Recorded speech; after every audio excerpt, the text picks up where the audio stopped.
Today I'm going to show you 10 mistakes that rookies make when cutting the grass, and I'm not only going to tell you the mistakes, I'm going to actually tell you how to fix it so that you'll be a better grass cutter when you get done watching this video. Let's get started right now.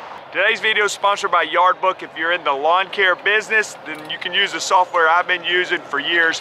Go to yardbook.com, sign up for a free account. All right, the first mistake, and I'm going to demonstrate a lot of these for you, is the actual turn that people make. I find that I often, even myself, and see people, they leave a rut in the grass, which is not good. So I'm going to show you how that works and show you a better way to do it. So let's demonstrate.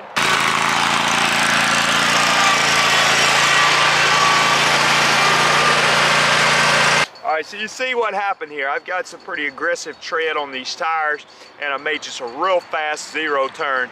I know this is a zero turn mower, but I'm gonna emphasize the importance of not doing a zero turn.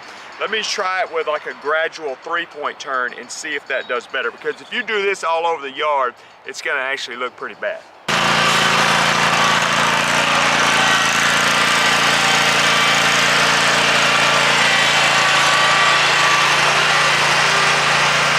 I tried to do it over here in the same area, and you can see compared to that, I'm not saying I leave any mark, but with a gradual 3-point turn, it's much easier on the turf. Now some turf is going to be softer than others certain times of the year when the ground's wet. Some grass types are more difficult, so just understand that sometimes it's more difficult than others, but you can see hopefully that's at least a better way.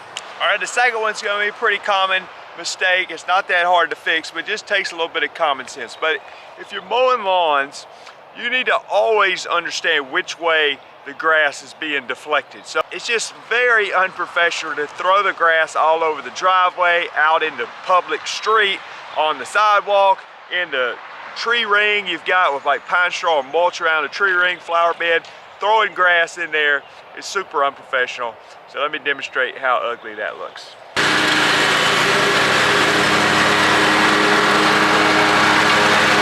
Of course that looks horrible. Don't do that. And I want to add this to this one about throwing stuff on the driveway. What's also terrible, if you're cutting a wet lawn and you actually come out onto the driveway and make your turn, you're going to leave a green nasty stain on the driveway that sometimes you take weeks to get off, and the customer may even want you to come out there with a pressure washer to clean it off. So if the grass is wet in particular, and even if it's dry, sometimes you come out on the driveway to make a turn, you'll leave a tire mark. But if it's wet and you got grass clippings, you come out, I would highly recommend making a perimeter pass and then making your turn still on the grass. Don't come out on the driveway, make a turn, because you'll leave a nasty little grass stain on the driveway. If you look at this front yard, I want to tell you the third mistake, in my opinion, is mowing these in the same direction every single time.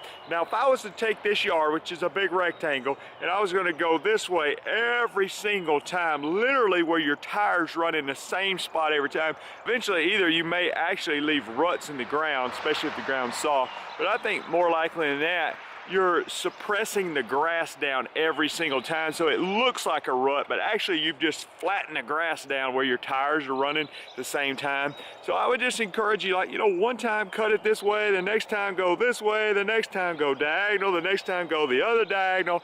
I mean, mix it up. It don't have to be every time. I mean, I understand that sometimes making long passes is the best way, but the same thing with this. I mean, and this even goes back to the last one on tree ring. You don't want to blow grass all in the tree ring. But let's just say I get to this tree ring and I go around the tree ring every single time like that. You're eventually going to see a line where your tire goes around the same exact pattern around this tree ring.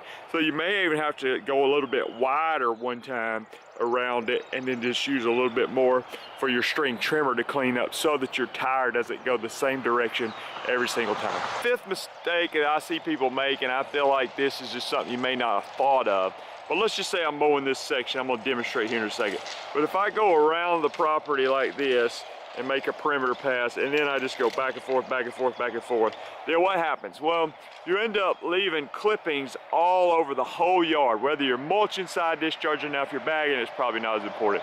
But what I want to show you to do is, yes, maybe make a perimeter pass, but then to go down the middle and then back this way, and then a little bit wider down the middle, and so you're kind of working from the inside out the whole time, pushing the clippings to the outside. Now you're doing a couple things when you do that. One, you're remulching the clippings over and over again so that they become finer and finer. Two, when you get done, all your clippings have been pushed to the outside, so where even if you have to go clean it up with a blower or something, you only have 2 lines of clippings because the center is kept being blowed to the outside. And you can do this vertically, horizontally, diagonally, whatever, but I think this is a better way. Let me demonstrate quickly.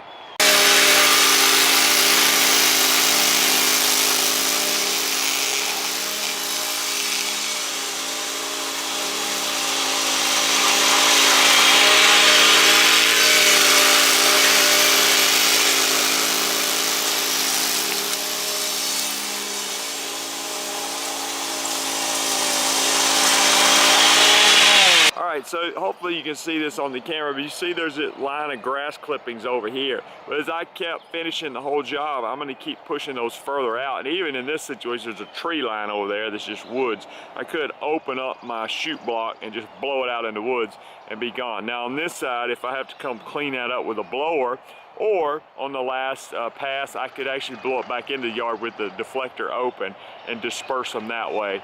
But again, the center's clean, where if I just went back and forth, back and forth, back and forth, I'm gonna have a lot of lines to clean up. This way I've got 2 lines to clean up. Sixth mistake I want to mention, there's a little story that goes with this one, is cutting the grass the same height always. Now, about a year and a half ago, I got fired from a customer and it was fine with me. But the guy's yard had turned brown in the summer, and he blamed it on me as doing the weed control and fertilization, say I sprayed something. Now the tricky part with that, and that's hard to understand, hard to defend his position, was because I also sprayed the exact same thing on the neighbor's yard, and the neighbor's yard looked great. What happened to his yard? Well, he told me that he has a grass cutting service, and he told him to cut it on number 2. Now whatever, 2 inches, I don't know. But whatever number 2 is, he said, I want to cut it on number 2 all the time. Well, he's only having them cut it every 2 weeks. Well, our Bermuda grass lawns, every 2 weeks is probably fine in the springtime. It's not growing that fast. You can cut it low on number 2 or whatever number you want. But as it gets fertilized and rain and hot weather, and it starts growing very aggressively, and I'm sure some of you with the cool season grass types in the spring, it's growing super fast too. But you got to change your cutting pattern. You know, if you want to keep it on number 2, then you might need to cut it about every 4 or 5 days to keep it low, because if you let it grow for 2 weeks and it gets tall and you boil it back down to number 2, you scalped it to death, and guess what? It turns brown and can really get damaged. So either start gradually raising the height or cut it more frequently, but don't cut it. And the other thing is, like, even grass types, like I'm not gonna mow a St. Augustine lawn the same height as I am a centipede lawn, or you might, with cool season grasses, some of them you might cut tall or short, whatever. Be the job of the person mowing the grass to understand. Now I'm not saying you ignore the customer, but if he's asking you to do something that you know is gonna make the yard sick and unhealthy and possibly dead, then I would encourage you not to do that. The rule of thumb is you never take more than 1/3 of the grass blade off. So if it's grown up to 4 inches and you cut it down to 2 inches, you just took 1/2 the grass blade off and possibly gonna stress out that grass. Number 7, never cleaning off your mower. Does your mower look like this year round? If it looks like this while I'm mowing, okay, it's fine. There's grass clippings, whatever. But at the end of the day, I'm gonna blow this off, wash it off, whatever. I don't wanna just leave stuff. Even worse, you start getting leaves and sticks up in here. It can cause a lot of wear and tear on your belt, and if you get a little weak spot in that belt, which is spinning about 1 zillion miles an hour, it can ultimately damage the belt, causing it to break prematurely. So let's take care of our equipment and don't leave grass piled up on it. It looks unprofessional in my opinion to some degree, but also can even cause damage to the belt and things like that. Number 8 is ear and eye protection, okay? You notice here I got safety glasses, got earplugs on. Now I'm no medical doctor, but I do know that grass clippings in your eyes is not a good thing.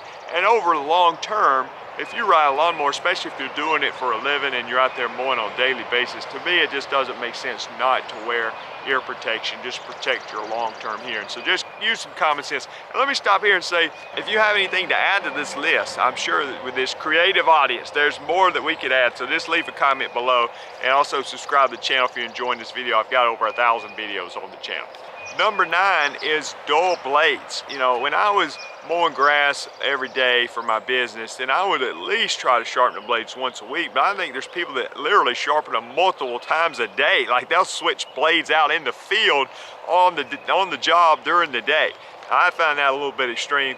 But dull blades is not good for the grass. It's not good. It doesn't leave a finished cut because you're more tearing the grass than a nice cut, and it ultimately is going to brown the tips. And you can probably see where it's kind of ripped it off the top, and it's a jagged edge that looks brown and overall affects the appearance of the lawn. So let's make sure we sharpen our blades.